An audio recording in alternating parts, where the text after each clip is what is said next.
Go. 4 years later, Aang was practicing his fight button in the yard. Azula watched the young man in there by punching away with his arms about. Aang smiled as he threw a column of fire in the sky and made a spiral. Azula nodded at the display in approval and disappointment. You have great potential, but you have to be ferocious. This is training, not a game. Yes, Farlon, Azula. One more time to get it right. And he punched and kicked through a large amount of fire. He made a ring around himself and let it go, laughing as he did so. Azula ducked in the nick of time before he could get burnt, and then glared at Air Nomad. Sorry, Farlon, Azula. Go to your room. And David stared without question. Azula groaned in irritation. There was no way this Air Nomad was going to be able to fire a vent if he keeps good for the round. This was the third time he nearly set the place on fire or burnt someone. Azula looked up and saw his 8-year-old grandson and 6-year-old granddaughter. Still having trouble controlling them? He has raw power, but he lacks discipline. At this rate, we'll never finish the war. How about I'll take him as a student? You have to wait a few more years. You can't teach someone you don't know yourself. Zuko walked inside the palace, intending to find the Nomad. And opened the door as soon as he knocked. What's up, Zuko? I wanted the kids here.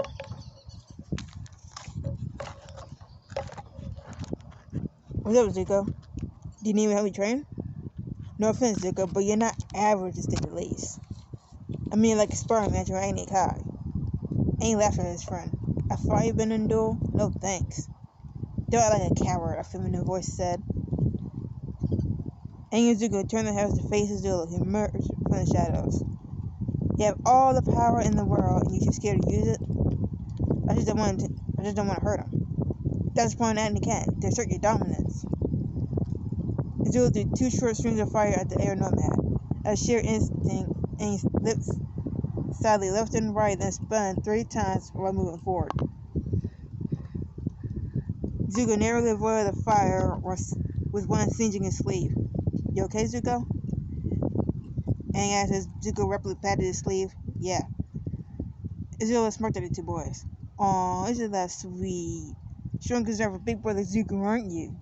Aang ran his hand through his thick black hair as he gave a sheepish grin. Zuko, on the other hand, was fuming. I'll give you a burn that you should be concerned about. He growled and lit his hands on fire. Zuko threw flames at his sister, who used her own flames to block. Aang was smart enough to move out of the way from the crossfire so he wouldn't get caught. He watched the 2 throw and dodge each other's flame, trying to get the other to forfeit. Aang looked back upon feeling a change in the wind. He smiled at Awa as he walked past him. Awa caught Zuko's hand as he was leaning abed and put his arm on Azula's chest and pushed them apart. Is this a sparring match or an actual fight? Which the latter the more you find about. Well, we're sparring but it turned into an actual fight, Zuko admitted. Awa sighed. Come with me, Aang. You two stay out of trouble. Aang followed Awa to the palace. Tadashi patiently waited for them to arrive. Upon seeing his father, Aang quickly ran up to him and gave him a hug. Shall we begin your training? Let's begin your training, shall we? Yes, Tadashi. Tadashi looked at Awa gratefully. Thank you for watching my son. Awa waved a hand down. Think nothing of it. He was no trouble at all. We see you later, alright? Awa waved as they left and went back in the palace. He seemed like a nice boy, albeit a little bit more playful than an average fire-bender kid. Aang was bouncing and laughing as he followed Tadashi to the home.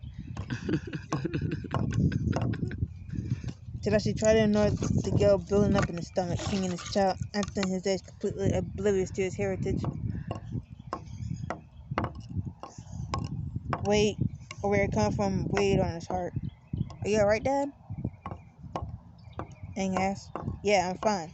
Tadashi looked forward to avoid his son's confused stare. He started to think as he watched Aang leap and run in front of him. His innocent child's heart was going to be broken beyond repair when he turned into a teenager. Tadashi opened the door to the house and shoved Aang inside before locking the door again. What's wrong, Tadashi? I want you to clean your mind. What? Tadashi sat on the floor with his legs crossed. Aang did what he was told without question.